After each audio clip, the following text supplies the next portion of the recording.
آج میں بات کروں گی ایک ایسے ایشو کے بارے میں جو مجھے لگتا ہے ہر سینسٹیو جو بھی سٹیزن ہے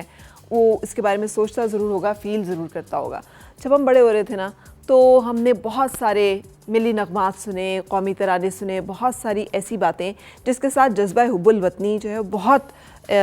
اس میں یہ ایلیمنٹ تھا کہ یہ زمین ہماری ہے، یہ ملک ہمارا ہے، یہ پرچم ہمارا ہے، یہ علاقہ ہمارا ہے،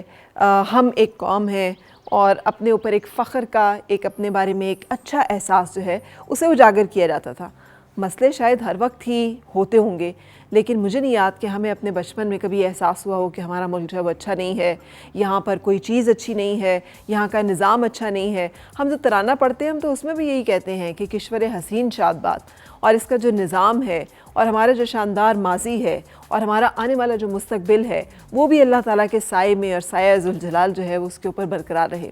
سو یہ ایک فیتھ، ایک ہوپ، ایک امید جس کے ساتھ کہ ہم سب بندے ہوتے ہیں اور ہمیں لگتا ہے کہ سب ٹھیک ہے اور سب ٹھیک ہو جائے گا۔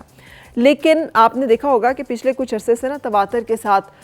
جو جسے کہتے ہیں اٹیک ہوتا ہے جن چیزوں پہ، تو وہ ہمارے یہی امید ہے، یہی ہمارا جذبہ حب الوطنی ہے۔ ہماری وطن کی سالمیت کو جو خطرہ جغرافیائی طور پہ ہے وہ سرحدوں کے اوپر ہونے سے زیادہ اس وقت سرحدوں کے اندر ہے، جہاں پہ بحیثیت قوم ہمیں انتشار کا، الجھاؤ کا، ٹکراؤ کا، لڑائی کا نشانہ جو ہے وہ اور اس کا شکار کیا جا رہا ہے۔ اور اس میں یہ ہے کہ جو امپورٹنٹ اہم قومی ادارے ہیں، قومی املاک ہیں، کہ ان کو ہٹ کیا جائے، ان کو نشانہ بنایا جائے، اور یہ ایک سازش ہے یقینی طور پہ، تاکہ اس کا نتیجہ وہ انتشار ہے، وہ بد امنی ہے، وہ بے سکونی ہے جو کہ اس وقت ہم اپنے معاشرے میں دیکھتے ہیں۔ آج کا دن ایک ایسے ہی واقعے کے ساتھ منسوب ہے کہ جہاں پر مطلب ٹھیک ہے، ہمیں اختلاف ہو سکتا ہے ایک دوسرے سے، ہمیں احتجاج کا پورا حق ہے، ہمیں کچھ لگے کہ کچھ ٹھیک نہیں ہے، ہم اس کے بارے میں اپنی رائے دینے کے لیے آزاد ہونے چاہیے، ہم اس کے بارے میں احتجاج کرنے کے لیے آزاد ہونے چاہیے اور ہیں آئین پاکستان کے حوالے سے، لیکن اس کی بھی تو کوئی حدود ہے نا۔ اور وہ حدود جہاں پر آ کر ٹکرا جائیں ملک کی سالمیت کے ساتھ یا ملک کے وقار کے ساتھ یا پھر دوسرے لوگوں کے حقوق کے ساتھ، تو وہاں پہ ہمیں مجھے لگتا ہے کہ اگر ہم اپنی حدود سے تجاوز کرتے ہیں تو ہم زیادتی کرتے ہیں۔ قانون کو اگر ہم اپنے ہاتھ میں لیتے ہیں تو یہ بھی ایک زیادتی ہے، اور ہمیں آج کے دن اس چیز کو یاد رکھنا ہے کہ ہم کسی ایسے پروسیس کا حصہ نہ بنیں جس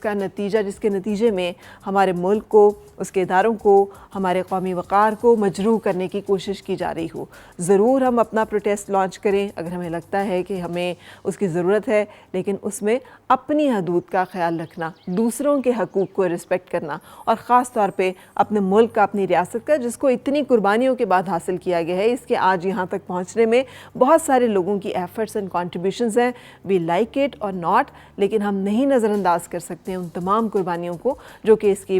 وقار کے لیے، اس کی بقا کے لیے، اس کی سلامتی کے لیے، اس کے قیام کے لیے دی گئی ہیں۔ سو